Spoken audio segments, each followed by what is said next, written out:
Hey there, welcome back to my kitchen. If you're new, my name is Mel and I love to cook for me and my husband, and I enjoy sharing the recipes on here just as a fun hobby and to keep me busy. But today we are going to be making 3 casseroles.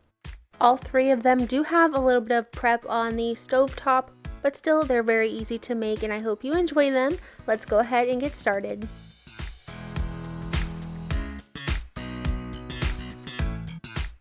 First up today, we are making this absolutely amazing sausage and gnocchi casserole.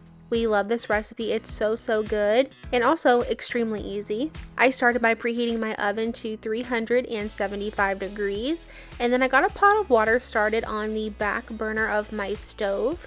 Now I'm just chopping up half of a yellow onion and then over into a skillet on my stovetop. I am going to start 1 pound of ground Italian sausage.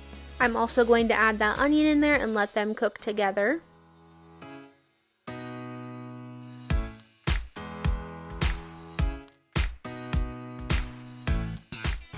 Now that my pot of water in the back is pretty much boiling, my pots of water never fully boil on this stove. I don't know what it is, but it never fully comes to a boil. So it's ready to go now. I'm going to add my potato gnocchi in there and let that cook. It only takes a minute.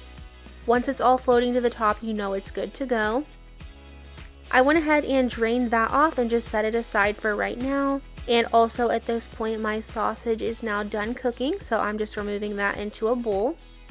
Next, you need to add 3/4 of a stick of butter. I had a little mishap and stuck the whole thing in here, but I did end up taking out 1/4 of that stick of butter, so you only need 3/4 of a stick now.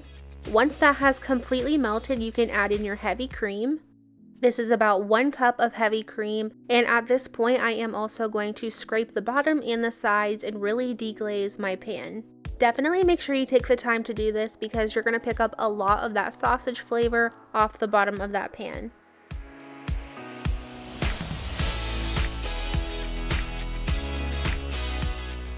Now add in 1/8 of a teaspoon of nutmeg. You only need a little bit of that. I am going to stir this in before I add in my cheese. Slowly, I'm now going to begin adding in about 3/4 of a cup of freshly grated Parmesan cheese.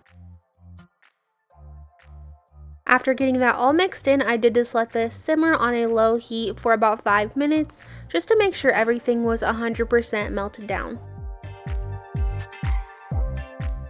Now I'm just moving my gnocchi over here to my main burner and I'm going to pour that sauce right here into the gnocchi pan.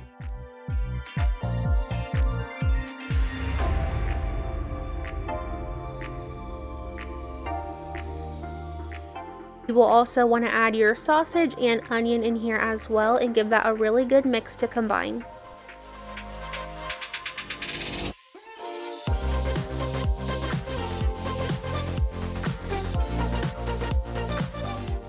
Now over to a small baking dish. This one is an 8x8. I went ahead and poured all of my gnocchi and sausage in there and spread it around as evenly as possible.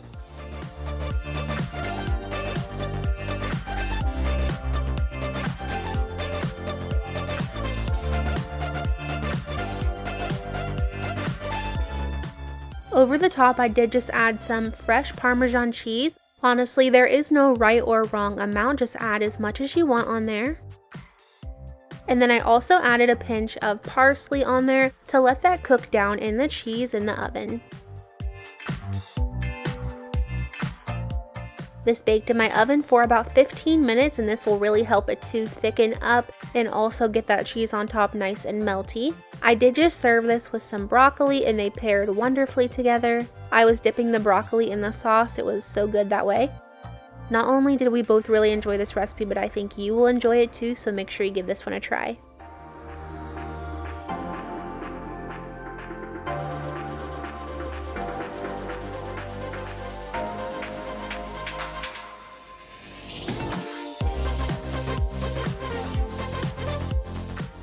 Now we're trying out a new recipe. This is a Cajun shrimp and rice casserole. I started by preheating my oven to 375 degrees, and then I moved over to my cutting board where I was chopping up 1 orange bell pepper.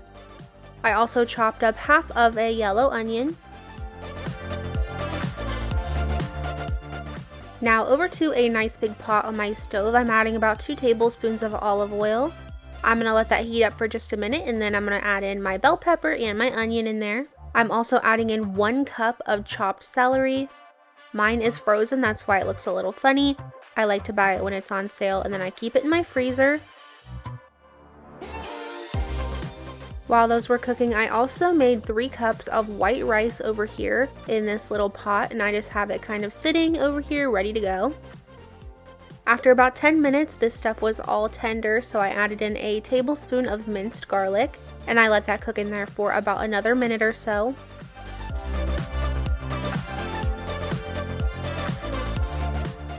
The original recipe called for fire roasted tomatoes. I could not get my hands on those, so I used this one instead. It's just diced tomatoes with a little bit of green bell pepper, onion, and celery. Next, you'll need 2 tablespoons of Cajun seasoning, 1/4 cup of heavy cream, and then I'm going to go ahead and add all of my rice in here along with 1 bag of shrimp. The original recipe called for 1 pound. Mine was not quite 1 pound, but it was good enough for the 2 of us. The shrimp I used was medium-sized shrimp that was already deveined, tail removed, and it was pre-cooked. And then I'm just making sure this is all mixed together super well.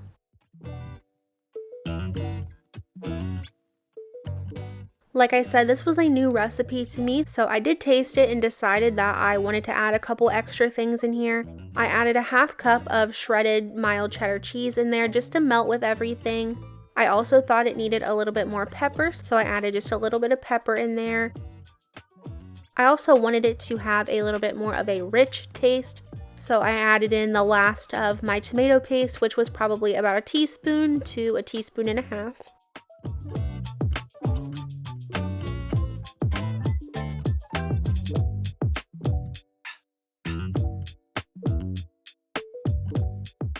Now over to a 9x13 casserole dish. I did just spray it down with some nonstick spray, and now I'm adding my entire pot of food into this casserole dish.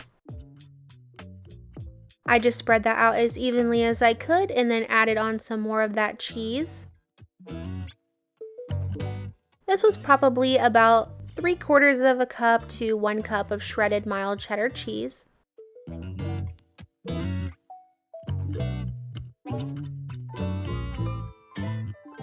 And then I also sprinkled on some parsley over top of the cheese. I've been liking doing this lately. I like when it melts down in the cheese in the oven. I stuck this in my oven to bake for about 15 minutes, and then this is what it looked like coming out of the oven. Here is my finished bowl of food. I actually really enjoyed this one. My husband not so much, but I think it was just the bell peppers that got him in this one. He's not a huge bell pepper fan, and sometimes he just doesn't like it, which is fine. But I really did enjoy this one. I would make it again, but I want to let you know I will put the original recipe down below, and then I will tell you what I did and what I did differently. Next, we are making the absolute easiest chicken Parmesan casserole. I went ahead and preheated my oven to 375 degrees, and then I'm going to be using these Tyson crispy chicken strips. I am just going to cook them in my air fryer, but you can also cook them in the microwave or the oven. It's up to you. I cooked about half of the bag for this. I'm going to be putting it in an 8x8 casserole dish, so if you're going to be making more than this, you will have to double it. But once the chicken was done in the air fryer, I did just go ahead and chop that up into smaller bite-sized pieces.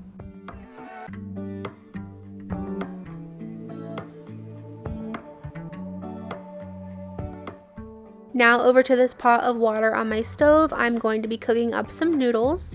This is about 12 ounces of pasta, and any type of pasta will do. Once that pasta is done, I'm just going to drain that and bring the whole pot back over.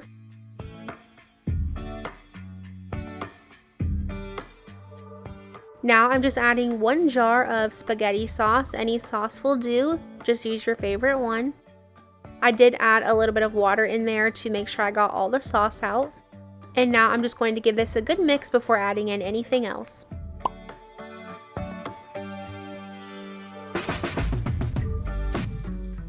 Now I'm adding in 3/4 of a cup of freshly shredded mozzarella cheese. The freshly shredded mozzarella will melt a lot better than the bagged mozzarella, so just keep that in mind.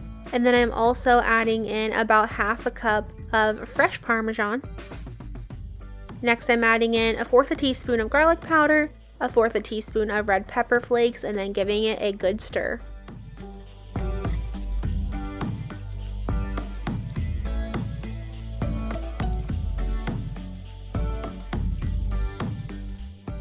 Again, going to be using this 8x8 casserole dish and spraying down the edges, and then adding that entire pot of pasta in here.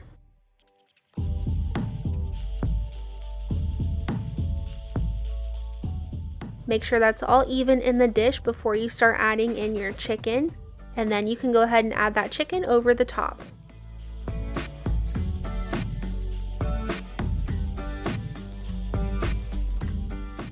Then over the top, I'm adding some more mozzarella cheese. You can add about 1/2 cup to 3/4 of a cup on the top.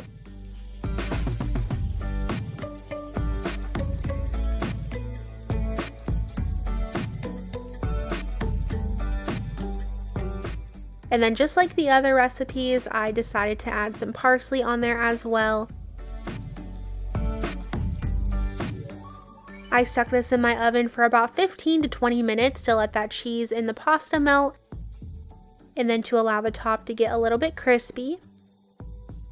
Here is what my finished plate of food looked like. This is so easy. If you don't have a lot of time, this is honestly a really easy weeknight recipe that you can make that hopefully everybody in your family will love. And then on the side, you could have salad and garlic bread to go along with it. That would be the perfect meal. Thanks so much for watching today. I'm so happy to have you here. If you made it all the way to the end, please leave me a flower down below so I know that you did. And I will see you guys back here next time. I hope you have a great weekend, and I will see you on Wednesday. Bye.